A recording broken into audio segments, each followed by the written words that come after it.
Looking for music that lifts your spirit and fills your heart? Experience the powerful sound of the Tabernacle Choir at Temple Square. Now streaming on all your favorite music platforms. Find the Tabernacle Choir on Spotify, Apple Music, YouTube, Amazon Music, and Pandora. Let the music of the Tabernacle Choir at Temple Square inspire you today and every day. Whether you're at home, in the car, or on the go, enjoy the beauty of their world-renowned sound anytime. The Tabernacle Choir at Temple Square, streaming now. Make game day yours. Tickets, food and drinks, stats, and streaming. Everything you need is in the Utah Mammoth app. Download today and make game night easy. Download on both Android and iPhone. Tusk Top. Question of the morning. Fresh as the headlines from the last 24 hours. LeBron James leaving Los Angeles for, well, at this point, parts unknown. I put up a couple questions. You decided to go with LeBron? I think that the butterfly effect on LeBron is huge because I think it impacts Walker Kessler. Well, butterflies are free. See? But Walker Kessler is not. And now the Lakers aren't going to have to sit on $25 million or whatever they were thinking they were sitting on for LeBron. So the Walker Kessler offer. Walker Kessler is free to choose. The Walker Kessler offer, reportedly mid to high 30s. What should the Jazz do? This is classic. This is what you teach your kids. You're free to choose, but you're not free to choose the consequences of your decision. See? And that's exactly what WK has. It did make me a little unnerved when I saw TMZ, who has him walking through the airport. We have to say to the Laker fans, I'm here. That's our guy. Yep. We've given birth to his NBA career. We've nurtured him. Yes.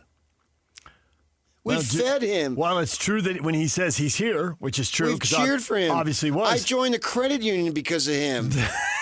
Shout out UCCU. But does that mean he's staying? Did you really, though? He said he's here, but is he staying? Well, he's there. He's not here. Right. And he's there for meetings, presumably the teams that are from a third city, not from Salt Lake, not from L.A. Bountiful?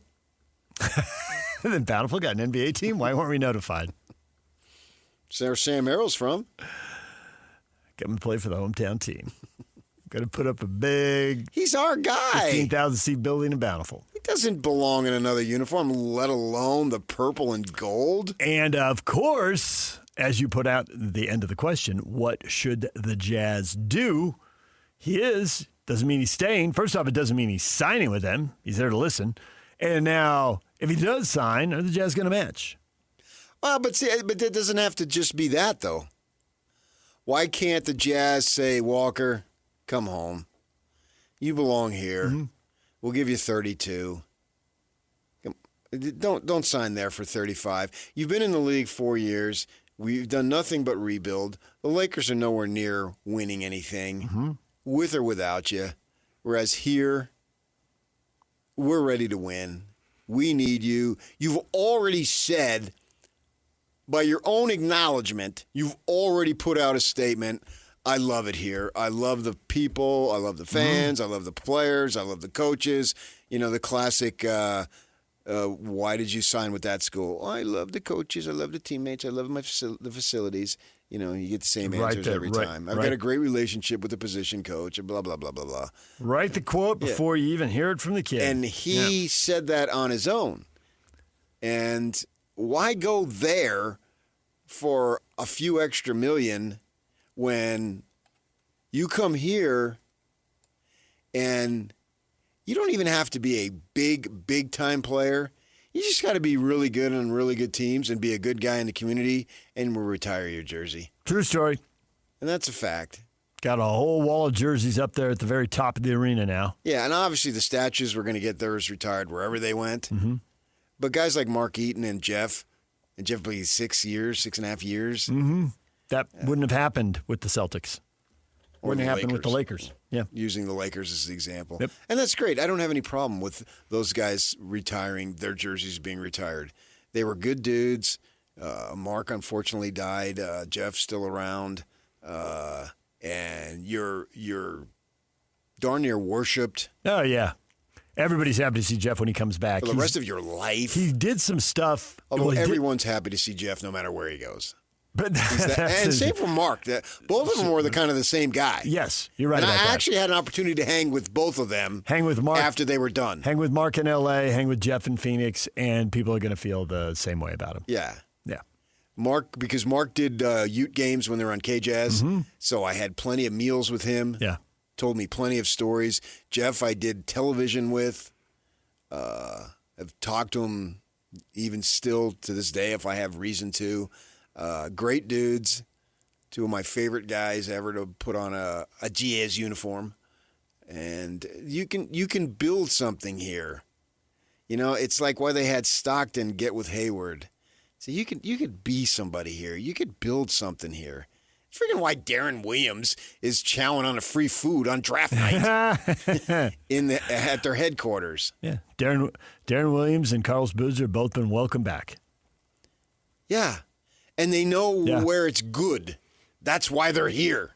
And they enjoy being here, especially in the off season. It's a beautiful place. The mountains are incredible. Blah blah blah blah blah. Well, if you got to be at the facility at 4:00, you can leave at 3:40. Yep. I mean, unless you live downtown L.A., forget that.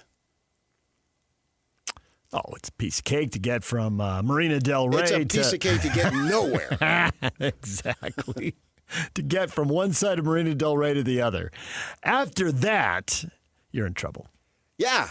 I would cover Kings and Laker games or Clipper games, leave my place, we had a townhouse, at 4:00.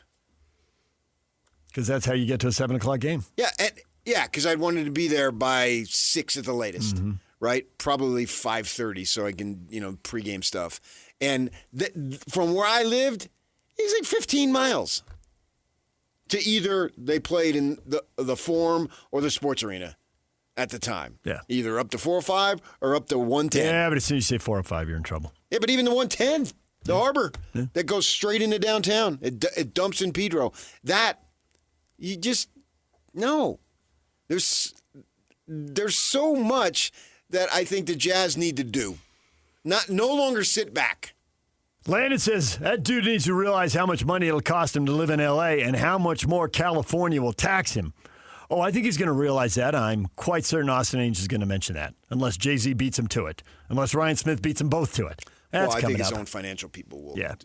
It's an extra on the money he's making here, ballpark $35 million. It's probably going to be an extra $3 million in taxes, roughly. So factor that in. And then the other thing is they can front load the deal. Give him his money earlier because the Jazz, the squeeze is down the road more than it is right now.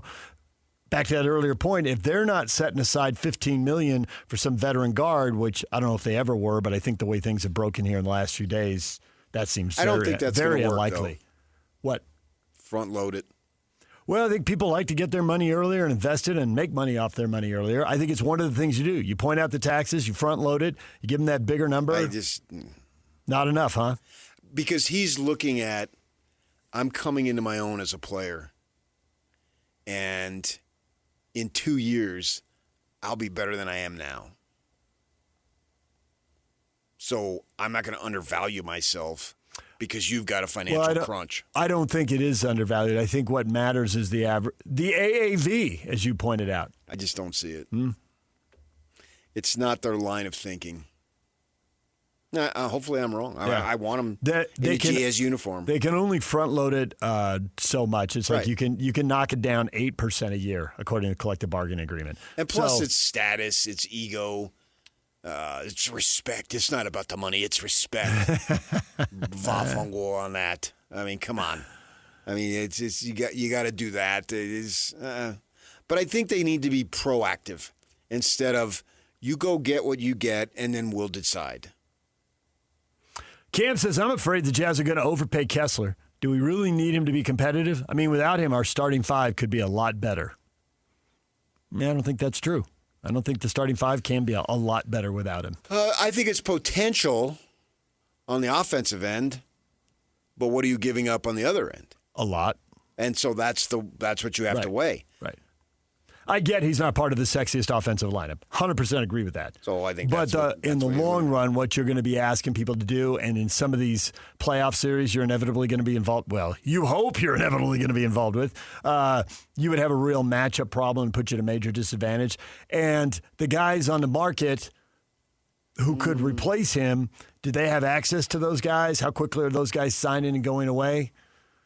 Because there is that argument, hey, this player might only be, he won't give you the rim protection Walker Kessler is, but he's much cheaper, right? You get 80% of the player for 50% of the money. So maybe there's a savvy, but those guys are already... Or they just decide that we're going to go with Nurkic? A combination of Nurkic, JJ, Flipper, and we'll just roll that way. Then if they do that... Which I can live with that. Yeah, I wouldn't think it'd be the first choice, but if push comes to shove, maybe that becomes the best option on the table.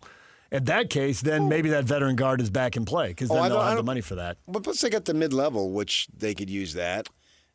And so they can definitely do it. The thing is, the Lakers, I think, are picking a number that doesn't reflect Kessler's value as much as it reflects pushing the Jazz into the luxury tax. Oh, why would the Lakers be worried about pushing because the Jazz they think into that's the the one tax? because they think that's the one thing that might make them flinch. Yeah, as but far as matching. but that it might not. The Jazz might just say your match. priority is, do we want Kessler for this? No, I'm not worried about the Jazz because Hatback's got billions. If he wants to go into it, he can. And he'll still be on McAfee every third day if he wants. And in fact, he would be on McAfee even more. And I think the Lakers are fully aware of that. But there is a chance, because there's rules about, without getting way into the collective bargaining agreement, there's rules about how often you can go into the luxury tax. And strategically, do the Jazz want to do it this year or do they want to wait? But that has nothing to do with the Lakers. I think it does have to do with the Lakers figuring out what number are the Jazz not going to match and what would make them say, all right, we're not matching. Don't go into luxury tax now. You're going to need to go into it later. The Jazz worry about themselves. If you're the Lakers and you believe you're competing with the Jazz, something's wrong. You're going to get run out of town. They may have decided what you were saying, and that might be part of the pivot to why they're now valuing Duren, is that they're thinking no matter what we do, the Jazz are going to match. This isn't going to work for us, so we're going to prioritize this other guy. And that may be it. Well, I that think everything you're just saying could be true. They match for Duren too. In which case, they need a plan C. And that's the problem with chasing restricted free agents, is that teams are overwhelmingly likely to match. There are occasional stories where they don't, but there are far more stories where they do. I think they need to do what's in their best interest. And if it's matched, it's matched. Brad, I really like Walker, and someday he might be worth that much money. Mid to high 30 millions. But right now, he's a one-dimensional player. He doesn't deserve that kind of money. He should realize that. Brad? Whoa. That's not how it works. And he should realize that? Yeah, and one-dimensional? He's not one-dimensional. And if someone's going to offer it to you, what are you worried about what you deserve? Exactly. If someone's going to offer it to you, the next word tends to be yes. That's what you're worth. If somebody wants to pay you that, that's what you're worth. Then that's what you're worth. And I think he is. Was it Brad? Is that what you said? Yes. Underestimating Kessler. Kessler, believe me, I had conversations with Mark Eaton, who he felt he could have been utilized a lot more offensively. Instead of standing at the top of the three-point line screaming illegal, that stuck in his craw. I think I can speak for him because he told me. It drove him nuts. But those are the rules then. Mm-hmm. The rules have changed, thank goodness. Yep. And that was definitely changed for the better. Oh, yeah. Let them zone them up if they want. That was the whole thing about the rules. We can't have them playing zone. Why not? You get the best shooters in the world, they'll light a zone up. Right, and then there's no accountability on rebounding. Yeah. Because you're guarding an area. It's not my guy. Joe didn't box him out, not me. And they were all playing zones anyway. That's why Majerus never went with zone. Right. Or it's if a much he harder did, to I don't remember. And maybe it was on an inbounds pass or something. But very rarely. You're so susceptible to rebounding, and rebounding and defense is where he made his money, right? And so he wouldn't allow that. The zone was going to end the game. Nope. They got over it, thank goodness. Yeah, But and- Mark had to stand at the top of this key and scream illegal. Right, and point. And he did hate it because he did tell those stories. Yeah. Oh, yeah. I had it over waffles. Yeah. I can remember exactly where I was. And I just sat there thinking, well, Mark Eaton's telling me stories. There's no need for me to talk. He's got them. And I had Frank Layden some of the times. Yeah, he's got stories. No need for me to talk. No. That's probably why those guys like me. I just sat there. Yeah, but that's an era when you were new to the market, and they brought you up to date on the 80s. You learned a lot of stuff. Yeah. And you had Bill Marcroft. He had stories, too. Oh, yeah. Marcroft, yeah. Taught me so much about Utah sports. I miss that man dearly. So much, yeah. Him and Bruce Woodbury. I would give money to have another time having them argue and who gets the last ribs at the quarters in Albuquerque before a basketball game. Absolutely. Those were times of my life. They were great times covering the Utes. So I think Walker can be an emerging offensive player. I think he's just scratched the surface there. And I think that what he's already good at could really be accentuated on this team. No question. That his ability to get the ball, and not just Gobert where you throw the lob and he catches it and dunks it and he's within a foot of the rim, but really anything within 5 feet, 6, 7 feet. And this team's going to have so much offensive talent. If everybody stays healthy, they're going to have so much offensive talent. People are going to have to help. They're going to be scrambles. There's going to be more situations for him to get easy dunks, putbacks. Yes. And you have to account for him, if nothing else. If you don't, he's going to be right there catching lobs, getting dunks, getting layups. On this team, he could average 12 to 15, and I wouldn't blink. Yeah, I think he's already at 11 or 12, so to get up to 15, especially if he can become a better free throw shooter. That's a huge question mark. He's had years where he shot 55%, years where he shot 60%. He's going to play enough, assuming he's back, that if he could get to 65, get to the mid to high 60s, 15 points a game is totally within reach. But at the same time, they may have to let him go. The question isn't whether the world is changing. It's whether you'll be ready for it. At Arizona State University, your education is built around the careers of the future. You learn from renowned faculty and researchers who are driving their fields forward, not just teaching about it. It's why we're ranked #1 in innovation and #2 in employability among U.S. public universities. Future-proof your career. Explore more than 350 programs at asuonline.asu.edu. That's a degree better.